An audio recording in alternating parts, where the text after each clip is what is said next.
And welcome back to Fizzy's Wacky World of Wrestling. I'm 14 Fitzpatrick, and this is part 2 of a review of Monday Night Raw from October 7th, 2013, from the Consol Energy Center in Pittsburgh, Pennsylvania.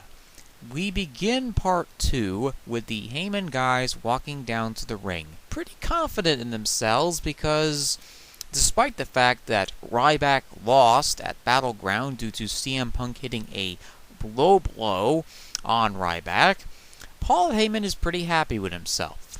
Why? Well, first, he's not being hit like a piñata by a kendo stick wielded by Punk, and the second thing is that Heyman realizes that he is winning the psychological war. Punk is starting to fall into some bad habits, such as the aforementioned low blow on Ryback, which means he is becoming vulnerable to Paul Heyman's army of destruction. He cuts a promo saying that CM Punk is a cheater and that he does not deserve the sympathy of the WWE Universe, and proceeds to attempt to show a sideshow with the evidence that CM Punk is evil. Unfortunately, the production truck refuses to show the sideshow of the Battleground images, just showing one image, which delays CM Punk's entrance by about a couple of minutes. So, basically, CM Punk shows up, cuts a promo on Ryback. Ryback also cuts a promo on Punk, and does a very good job at it. For some reason, some of the parts of the promo were censored on the broadcast, which, okay, it's 9 o'clock, probably should have done the segment a little bit later in the evening, but okay. So, anyway, CM Punk is about to attack the chief of the auto parts, Curtis Axel, and Ryback, when all of a sudden a wild R-Truth appears. Truth, for some reason, wants to get into a tag team match with CM Punk to take on Axel and Ryback. Punk, for some reason, agrees, and we have our next match on the card. Okay, this was a really good tag team match. Curtis Axel and R-Truth did the majority of the work in this match, with Ryback destroying anything that he could get his hands on, and CM Punk working a limited part of this match due to his knee issues. The WWE is trying to take it easy on CM Punk because they need him for the majority of this fall stretch until a certain someone comes back. Here's a hint, it's "You Can't See Me." Gee, he probably won't come back till the Royal Rumble. Well, that's good for everybody else, especially the World Heavyweight Champion ADR. Wouldn't want him to come back as a mystery opponent now, would we? I'm gonna say that that's probably some sarcasm in my voice there. Gee, I wonder why.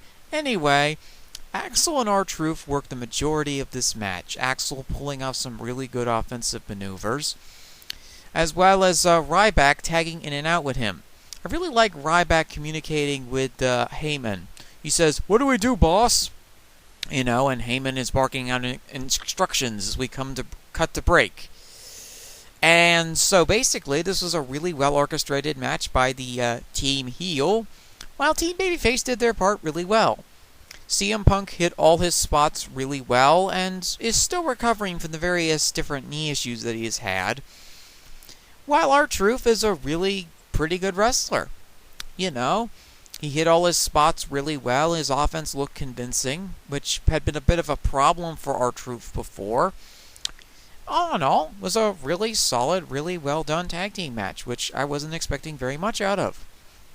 But like I said, Punk is starting to fall into some bad habits. He is allowing Paul Heyman to get into his head, which is naturally causing Punk to lose focus. If he starts turning to the dark side of evil and letting the inner chaos inside of him take over, then there could be a lot of problems down the line for his championship crusades. And that is the theme of today's show, which is illustrated by Punk, Stephanie McMahon, and several others. Chaos. Chaos has suddenly taken control in the WWE Universe.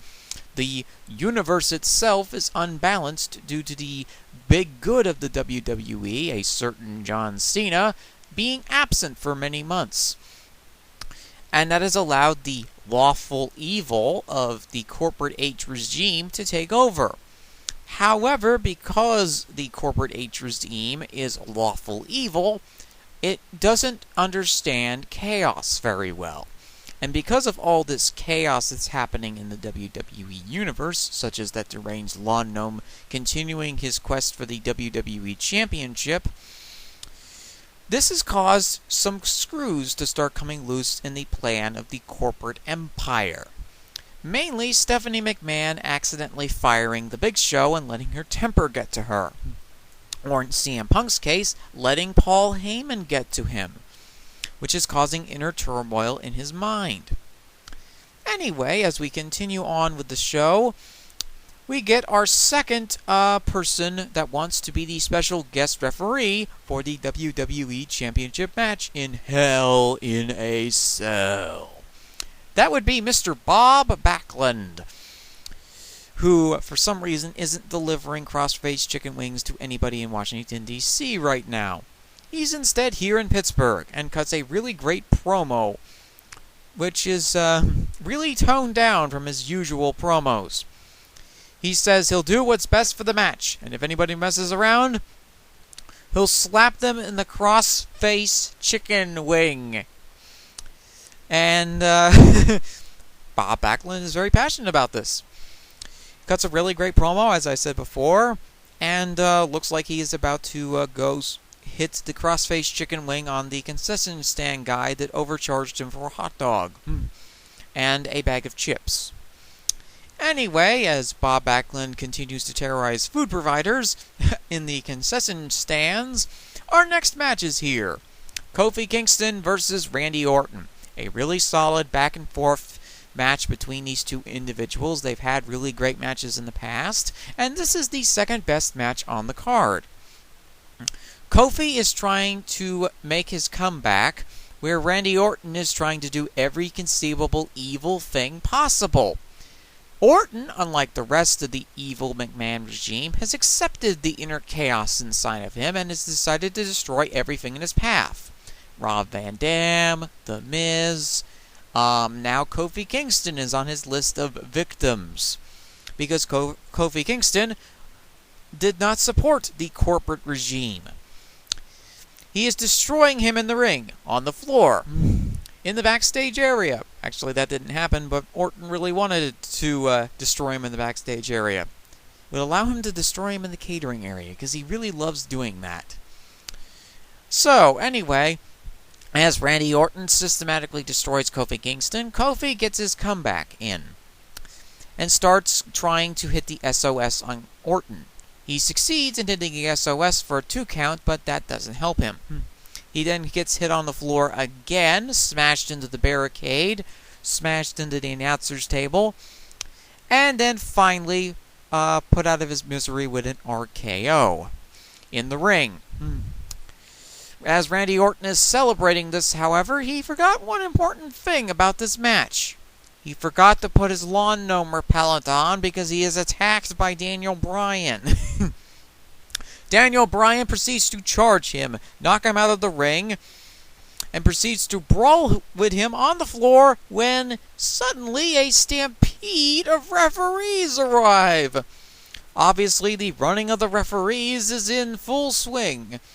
I don't have to go to Spain this year to go in the running of the Bulls. I can just watch Monday Night Raw from Pittsburgh, Pennsylvania to see that happen. Okay, the officials and WWE officials collide with one another, trying to separate Daniel Bryan, the deranged lawn gnome, and Randy Orton, when the force of the impact causes the camera guy to topple over. We then switch to a quick shot of the brawl continuing, as the referees and officials are knocked over like bowling pins, and JBL nearly gets hit by one of them, flying in the air. It's turned out to be a really funny brawl. It was a really great brawl, but it was still hilarious. Anyway, the match with Orton and Kingston was a really solid, well-done match, as I've said before, and was the second best match on the card. Kingston sold Orton's offense incredibly well, and Orton continues to be a master of doing evil things.